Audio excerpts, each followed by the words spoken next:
નમસ્કાર વિદ્યાર્થી મિત્રો, વેદા ક્લાસ યુટ્યુબ ચેનલ પર આપનું હાર્દિક સ્વાગત છે. વિદ્યાર્થી મિત્રો, આજે આપણે ધોરણ 6ના અંગ્રેજી વિષય યુનિટ 2 ટુ મોચો જેની એક્ટિવિટી 4, 5, 6, 7, 8 જોઈશું.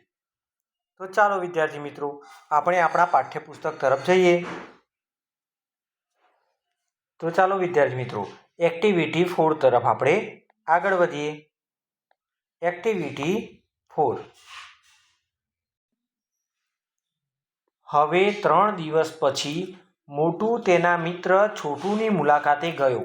મિત્રો, આ પહેલાં આપણે આઈ ચેકડ ઇટ વાળી સ્ટોરી જોઈ હતી, જેમાં છોટું અને મોટું બંનેનો સંવાદ આપણે જોયો હતો. ત્યાં શું થયું તે જાણવા માટે નીચેના વાક્યો વાંચો. તેમાં જે શબ્દો ખૂટે છે તે યોગ્ય જગ્યાએ મૂકીને તેનું વાંચન કરો. વિદ્યાર્થી મિત્રો, અહીં આપણને કેટલાક શબ્દો આપવામાં આવ્યા છે. જો અહીંયા બ્રેકેટમાં આપેલા છે ને? હા, એક પછી એક શબ્દ આપણે જોઈએ. Was, liked, reached, cold, showed, replied, answered and returned. આ શબ્દોનો ઉપયોગ કરી આપણે આ ચિત્રના આધારે અહીં એક પેરેગ્રાફ આપવામાં આવ્યો છે. તે પેરેગ્રાફની ખાલી જગ્યાઓ આપણે પૂરવાની છે મિત્રો. તો ચાલો હવે આપણે એક પછી એક વાક્યો અને ખાલી જગ્યાઓ જોતા જઈએ. પહેલું વાક્ય છે, after 3 days Motu went to Chhotu's house. He dash. Hey, Chhotu, come out.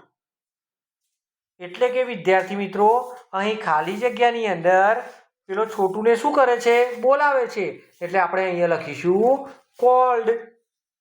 બરાબર ને? ચાલો હવે આગળ વધીએ. છોટું ડેશ નોટ એટ હોમ. એ છોટુને બોલાવે છે પણ છોટું ઘરે હતો નહીં. બરાબર છે ને? અહીં છોટું નોટ એટ હોમ, તો આ બધા જ શબ્દોમાંથી આપણને કયો શબ્દ યોગ્ય લાગે છે? વોઝ. એટલે આપણે અહીં લખ્યું ખાલી જગ્યાની અંદર was. Chhotu was not at home. આગળ કહે છે વિદ્યાર્થી મિત્રો, Chhoti his wife came out. એની પત્ની બહાર નીકળી, જેનું નામ છે છોટી. She said, welcome Mr. Motu. She offered Motu a fruit dish. Motu dash no thanks. Motu answered. મોટુએ જવાબ આપ્યો, no thanks.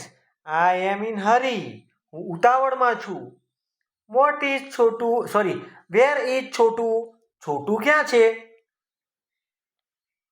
છોટી ડેશ. એટલે છોટી શું કરશે? જો અહીંયા વિદ્યાર્થી મિત્રો કે છોટુએ શું કર્યું હતું? પ્રશ્ન પૂછ્યો હતો, તો એનો રિપ્લાય છોટી આપે છે. એટલે ખાલી જગ્યામાં આપણે લખીશું reply. Chhoti replied he is at work. એ કામ પર ગયા છે. મોટું સેડ. મોટુએ કહ્યું, okay, please give him this tie. આ ટાઈ જરા છોટુને આપી દેશો. It is a gift for him. આ તેના માટે એક ભેટ છે. મોટું રિટર્ન્ડ ટુ હિઝ હાઉસ. આટલું કહીને મોટું પોતાના ઘર તરફ પાછો વળ્યો. છોટું રીચડ હોમ લેટ. છોટું તો મોડા આવ્યો ઘરે. છોટી સોડ હિમ ધ ગિફ્ટ. એટલે છોટીએ છોટુને શું કર્યું? પેલી ગિફ્ટ સોડ એટલે બતાવી. He liked. એને તો ગમી. He liked it very much. એને તો ખૂબ ગમી. He sent an SMS to the Motu. એને મોટુને શું કર્યું? એક SMS કર્યું. અને SMSમાં શું લખ્યું મિત્રો? Thank you for the blanket. આ ઓઢવા માટેનો ધાબળો આપવા બદલ આભાર. તમે પણ હસી પડ્યા ને? જોયું? મોટુએ ટાઈ આપી અને એ પેલા મોટુએ ટાઈ આપી અને છોટુને તો એક બ્લેન્કેટ જેવી થઈ ગઈ, એવું ઓઢીને સૂઈ શકે એવું, એટલે એને એમ લાગ્યું કે આ તો બ્લેન્કેટ આપ્યો હશે. બરાબર છે ને? ચાલો હવે આપણે આગળ વધીએ મિત્રો. શું કહે છે?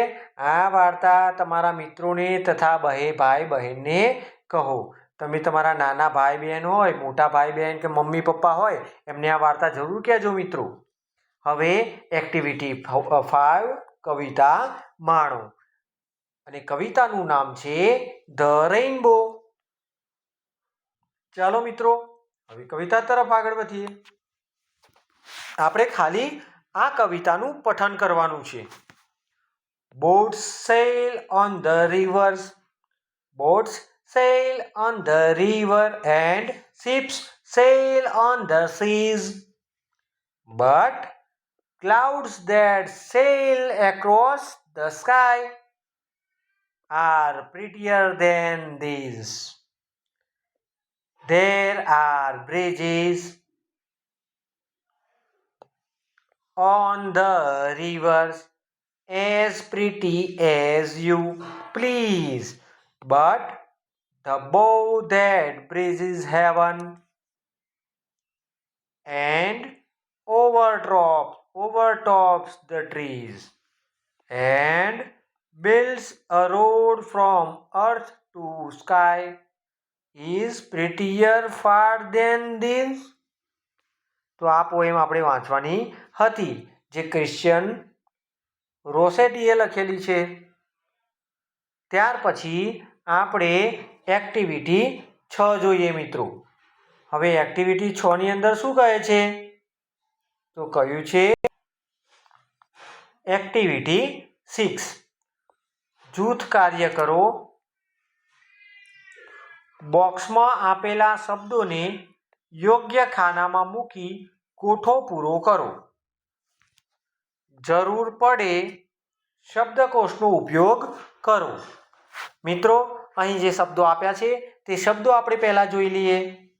બનાના કેળું, ગ્રેપ્સ દ્રાક્ષ, મેંગો કેરી, એપલ સફરજન, વોટરમેલન તરબૂચ, સુગરકેન શેરડી, ગ્વાવા જામફળ, ચેમ્બુ જાંબુ, લેડીઝ ફિંગર ભીંડો, કેબેજ કોબીજ, બ્રિંજલ રીંગણ, કોલીફ્લાવર ફુલેવર, કેરોટ ગાજર, બીટર ગોર્ડ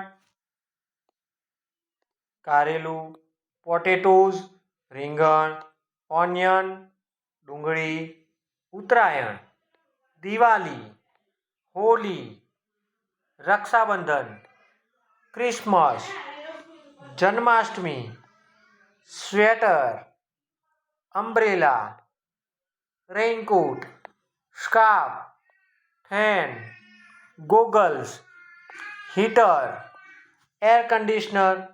તો મિત્રો તમને અહીંયા થોડી સમજ પડી હશે કે શું આપ્યું છે. હા, કેટલાક ફ્રૂટ્સના નામ આપેલા છે, એટલે કે ફળના નામ આપેલા છે.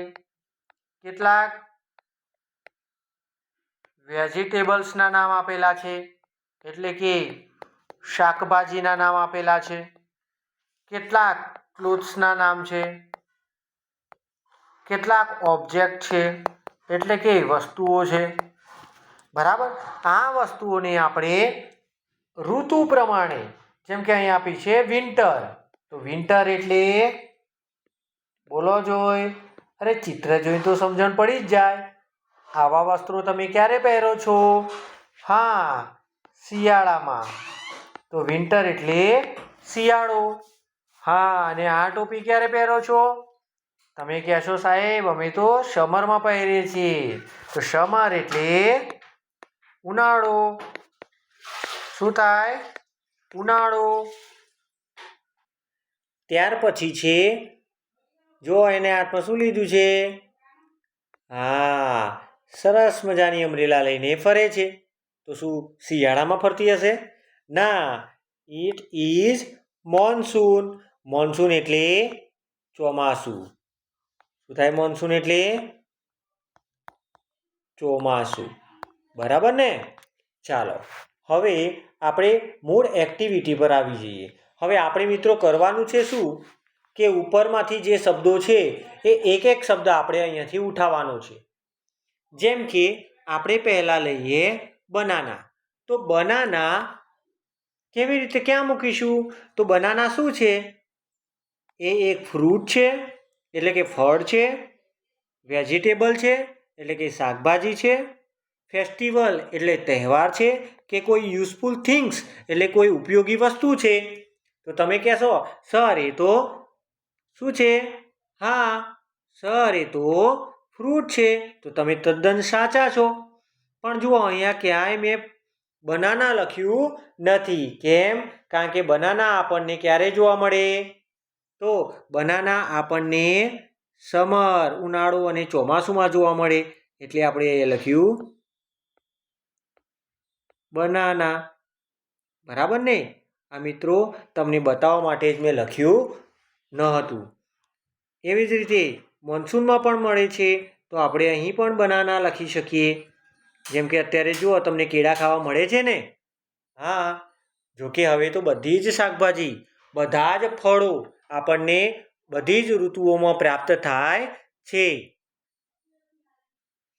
એવી જ રીતે મિત્રો આપણે ઉનાળાની અંદર ફ્રૂટ્સ કયા કયા આવે છે? Apple, guava.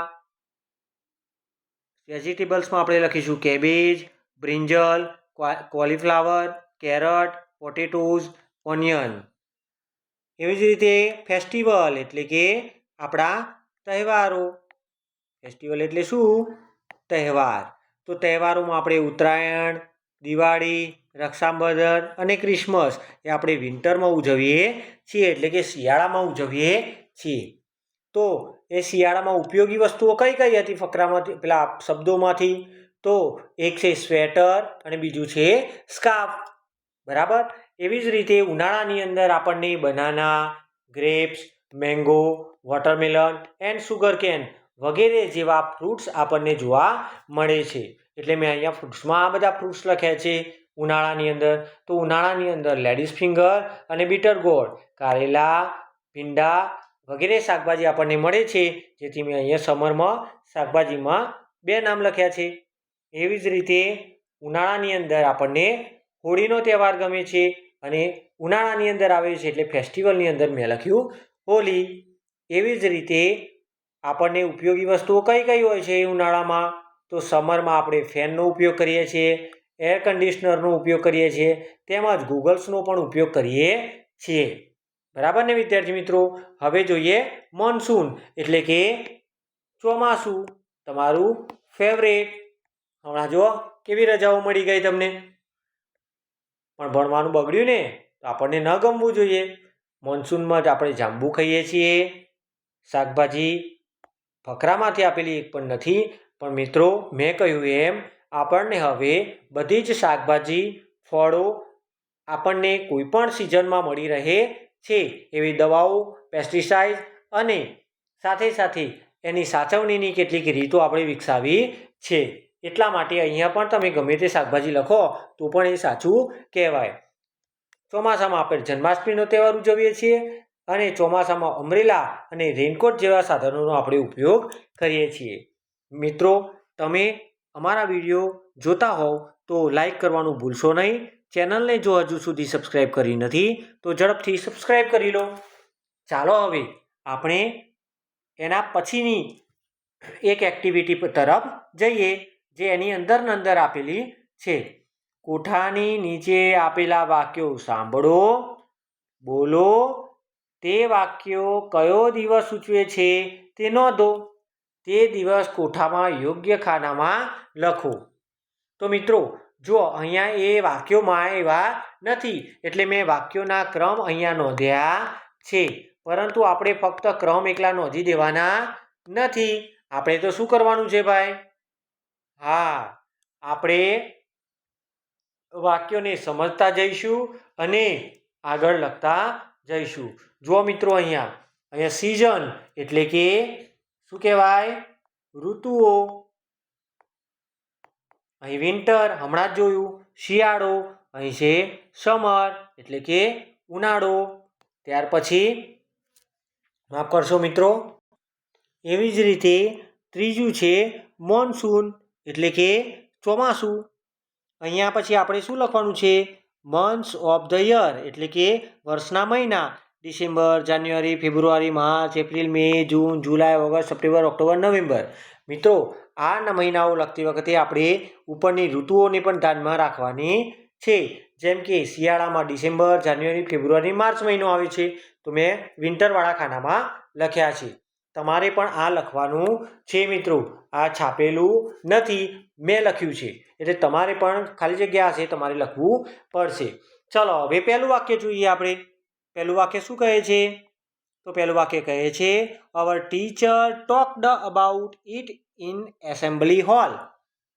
તો અમારા શિક્ષકે પ્રાર્થના સભામાં એના વિશે વાત કરી હતી. તો which is the day? The day is Hindi day. બીજું વાક્ય આ વિદ્યાર્થી મિત્રો તમારા પુસ્તકમાં પણ લખીને આપ્યું હશે. બીજું વાક્ય વી વોચડ અ પ્લે. આપણે એ દિવસે નાટક જોઈએ છીએ અબાઉટ ગાંધીજી એન્ડ સરદાર પટેલ. ગાંધીજી અને સરદાર વલ્લભભાઈ પટેલ વિશે આપણે પિક્ચર જોઈએ છીએ, નાટક જોઈએ છીએ. તો એ કયો દિવસ હશે મિત્રો? તો એ independence day. It is independence day or republic day.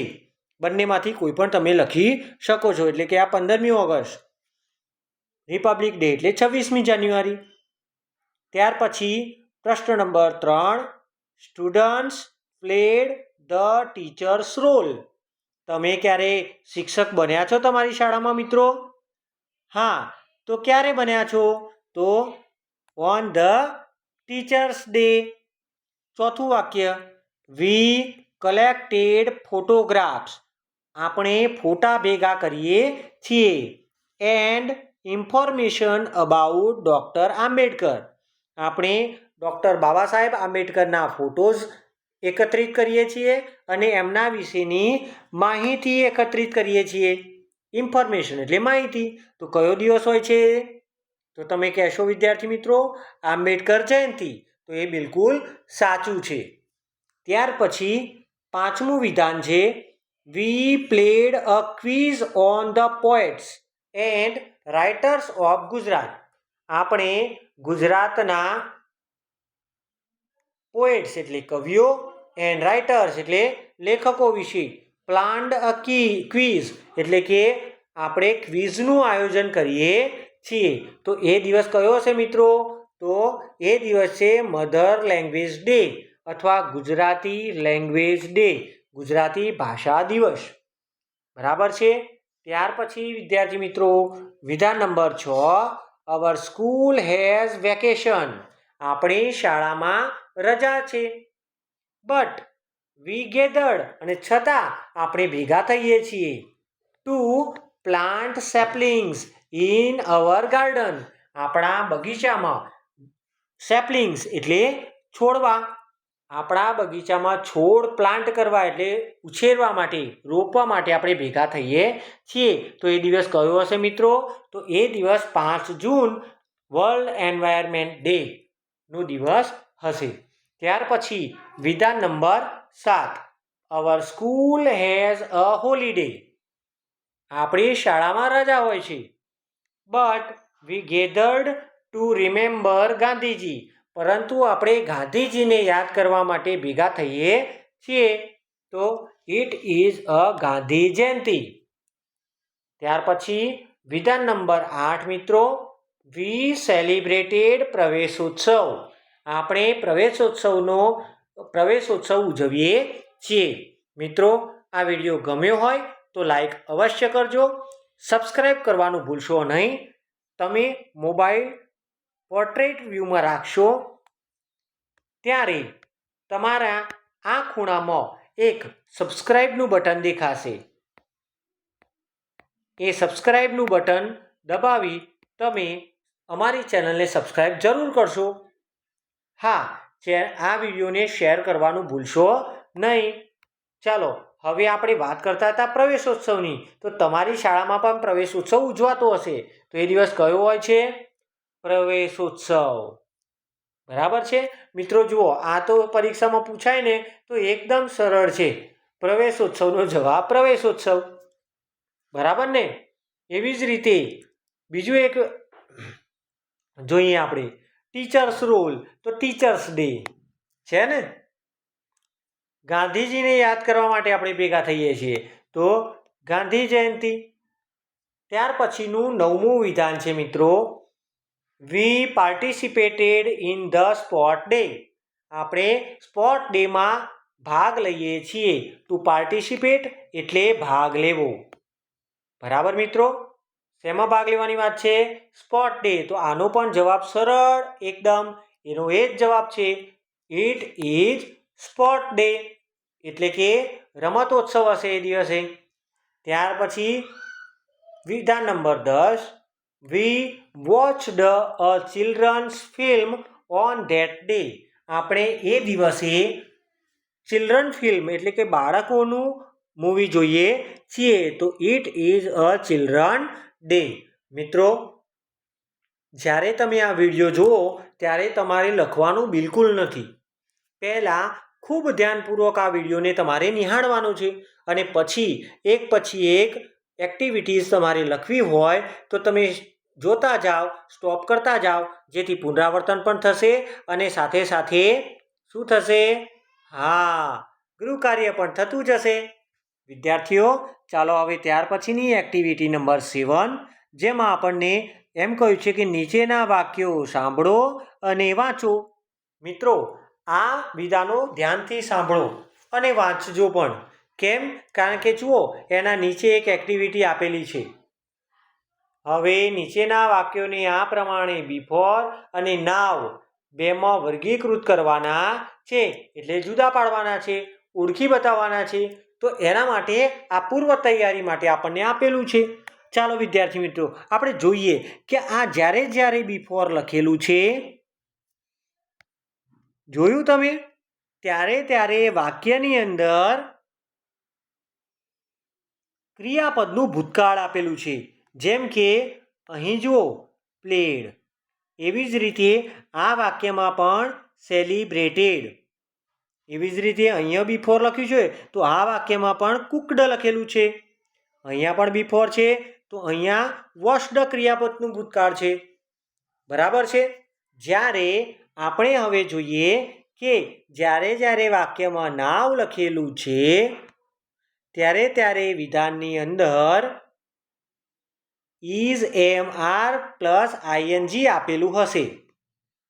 જો છે ને, આ ઇઝ રહ્યું, આ રાઇટિંગ રહ્યું, આ ઇઝ રહ્યું, આ એક્ઝામિંગ છે.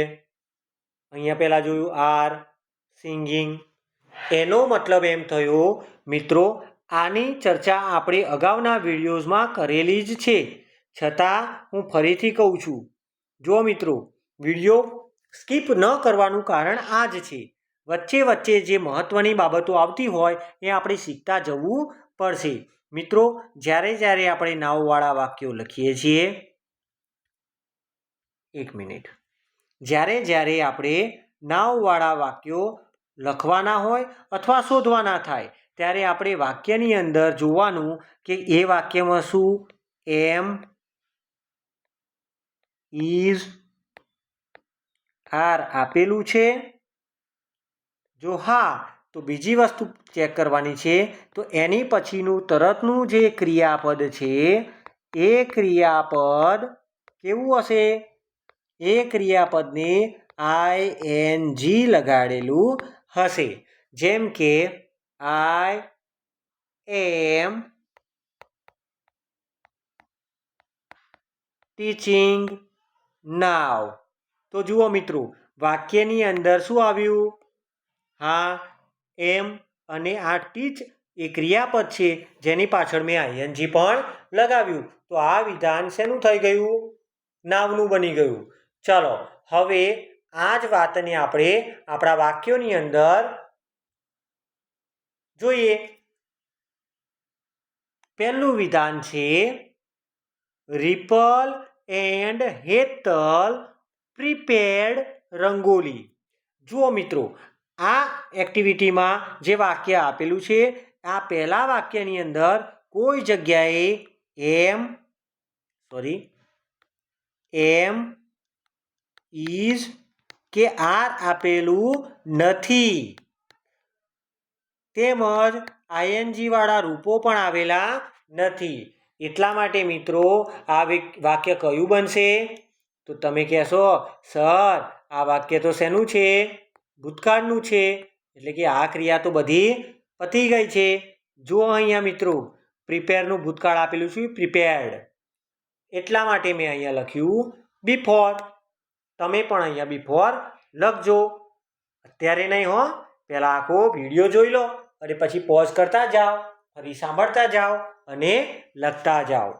ત્યાર પછી બીજું વિધાન છે મિત્રો, જીગર એન્ડ જિગીશા આર સ્કીપિંગ રોપ્સ. જુઓ મિત્રો અહીંયા એમ ઇઝ આરમાંથી શું આવ્યું છે? તો તમે કહેશો આર. ત્યાર પછી જે ક્રિયાપદ છે સ્કીપ, એનું આઈએનજી વાળું રૂપ છે. એટલે વિદ્યાર્થી મિત્રો આપણે અહીંયા લખવું પડશે નાવ. બરાબર છે? ચાલો હવે ત્રીજું વિધાન, Prakash travelled by cycle. Prakash cycle દ્વારા ટ્રાવેલ કરે છે. એટલે કે સાયકલ દ્વારા શું કરે છે ભાઈ? તો સાયકલ દ્વારા મુસાફરી કરે છે. ટુ ટ્રાવેલ એટલે મુસાફરી. તો જુઓ મિત્રો અહીંયા ઈડી વાળું રૂપ છે એટલે કે ભૂતકાળનું રૂપ છે. એટલા માટે મેં અહીંયા લખ્યું બિફોર. ત્યાર પછી વિધાન number 4, Javed covered the open fruits. જે બિફોરનું વાક્ય છે. હવે તમે કહી શકશો કે કેમ મેં આ બિફોરનું વાક્ય લખ્યું છે? તો મિત્રો જુઓ અહીંયા ભૂતકાળનું રૂપ આપેલું છે કવર્ડ. હા, એટલે આ બિફોરનું વાક્ય બની ગયું. બરાબર છે? ચાલો ત્યાર પછી બીજું એક વાક્ય છે, દેવાંગી ઇઝ પ્રેક્ટિસિંગ ગરબા. જુઓ મિત્રો આ વાક્યની અંદર શું આવ્યું છે? હા, ઇઝ અને પ્રેક્ટિસિંગ. બરાબર ને? હા, એટલે આ વિધાન કયું બનશે?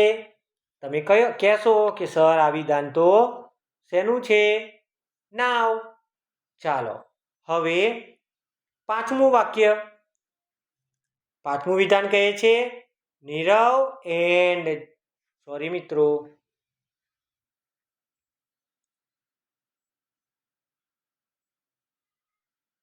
થોડી ટેકનિકલ ખામી આવી હતી મિત્રો. ફરીથી આપણે પાછા આવી ગયા છીએ. વાક્ય કહે છે, નીરવ એન્ડ જાનકી હેલ્પડ તન્વી. બરાબર છે? તો મિત્રો અહીં તમે જોઈ શકો છો જાનકી હેલ્પડ લખેલું છે. આ હેલ્પડ એ ભૂતકાળનું રૂપ છે. એટલે આપણે એની સામે શું લખ્યું છે? હા, બિફોર. બરાબર છે? ચાલો હવે આગળ વધીએ. વિધાન number 7, mister Desai arranged the photo programme. હા, તમે બિલકુલ સાચા. તમે કહ્યું ને કે સર આમાં તો ઈડી આવ્યું પાછું. હે ને? શું આવ્યું મિત્રો? હા, ઈડી આવ્યું. એટલે તમે કહેશો કે સર આ તો ભૂતકાળનું છે, બિફોરનું વાક્ય. તો એ તમે તદ્દન સાચા છો મિત્રો. ત્યાર પછી વિધાન નંબર 8 મિત્રો. વિધાન નંબર 8 કહે છે, my mother is writing a letter. મારી મમ્મી પત્ર લખી રહી છે. તો એ વાક્ય છે નાવ. બરાબર છે? ચાલો આગળ 9મું વિધાન છે, આઈ વોકડ 3 કિલોમીટર્સ. જો મિત્રો ફરીથી અહીંયા વાક્યમાં શું આવ્યું? વોકડ એટલે કે ઈડી વાળું રૂપ ભૂતકાળનું. એટલે આ બિફોરનું વાક્ય બનશે. બરાબર છે? ચાલો ત્યાર પછી 10મું અને છેલ્લું વાક્ય છે, આશીષભાઈ પેસ્ટેડ ફોટોગ્રાફ. ટુ પેસ્ટ એટલે ચોંટાડવું, પેસ્ટેડ એટલે ચોંટાડ્યો. તો એ વાક્ય પણ શેનું છે? બિફોરનું. લો વિદ્યાર્થી મિત્રો હવે તમે આ એક્ટિવિટીનું સ્ટોપ કરી અને તમે લખી શકો છો. બરાબર છે? લો તમને થોડું ચોખ્ખું કરી આપું જેથી તમને ડિસ્ટર્બ થાય નહીં. ચાલો વિદ્યાર્થી મિત્રો, તો આજે આપણે આ 7 એક્ટિવિટી જોઈ આ 7મી એક્ટિવિટીમાં બીજું એક નાનકડો ભાગ આપેલો છે, જેમાં આપણે શું કરવાનું છે કે નીચેના શબ્દો પાછળ TER, ER કે OR લગાવી અને શબ્દો પૂરા કરવાના છે. જેમ કે આપણને આપ્યું હતું DOCT, તો એની પાછળ આપણે OR લગાવી અને આપણે કયો શબ્દ બનાવી શકીએ? હા, તો ડૉક્ટર શબ્દ આપણે બનાવી શકીએ. ત્યાર પછી પોટની પાછળ ER લગાવીને પોટર બનાવ્યો છે. ત્યાર પછી શોપકીપની પાછળ ER લગાવીને શોપકીપર બનાવ્યો છે. એવી જ રીતે DRIVની પાછળ ER લગાવી અને ડ્રાઈવર શબ્દ બનાવી શકાય. મિત્રો, એ સિવાય બાજુમાં લખ્યા છે તે ટીચ ઉપરથી ટીચર, એન્જિન પરથી એન્જિનિયર, કંડક્ટ પછી કંડક્ટર અને ફ્રૂટ સેલ પરથી ફ્રૂટ સેલર એવો સ્પેલિંગ બનાવી શકાય. ફોટોગ્રાફ પરથી ફોટોગ્રાફર, ઓફિસ પરથી ઓફિસર, કારપેન પછી કાર્પેન્ટર અને એક્ટ પરથી એક્ટર જેવા શબ્દો બનાવ્યા છે. મિત્રો, આ જે આપણે લગાવ્યા એને આપણે અંગ્રેજી ભાષામાં સફેક્સ કહીશું. શું કહીશું? સફેક્સ. બરાબર છે? ચાલો મિત્રો, હવે સમય ખૂબ થયો છે, વિડીયો લાંબો બની ગયો છે. એક્ટિવિટી 8 આના પછીના વિડીયોમાં તમે જોઈ શકશો, કારણ કે આની અંદર થોડી સમજૂતી પણ આપવી પડશે. આમાં તમારે લખવાનું કશું છે નહીં, પરંતુ તમે તારીખના આધારે કયો દિવસ હશે તે પણ તમે જાણી શકશો. Thank you. જય હિન્દ, જય ભારત. ઉભા રહો મિત્રો, સબસ્ક્રાઈબ નથી કર્યું? પહેલાં સબસ્ક્રાઈબ કરો. ચલો, ફોન ઊભો રાખી અને અહીંયા જુઓ સબસ્ક્રાઈબનું બટન હશે, સબસ્ક્રાઈબ કરી લો. ચલો, ત્યાં નહીં હોય તો અમુક વિદ્યાર્થીઓને અહીંયા બતાવતું હશે. અહીંયા એક અંગૂઠાનું ચિહ્ન છે, એને એ લાઇકનું બટન છે, એ પણ દબાવી દો. ચલો, આવજો. ફરી મળીશું નવા વિડીયો નવા ચેપ્ટર સાથે. જય હિન્દ, જય ભારત.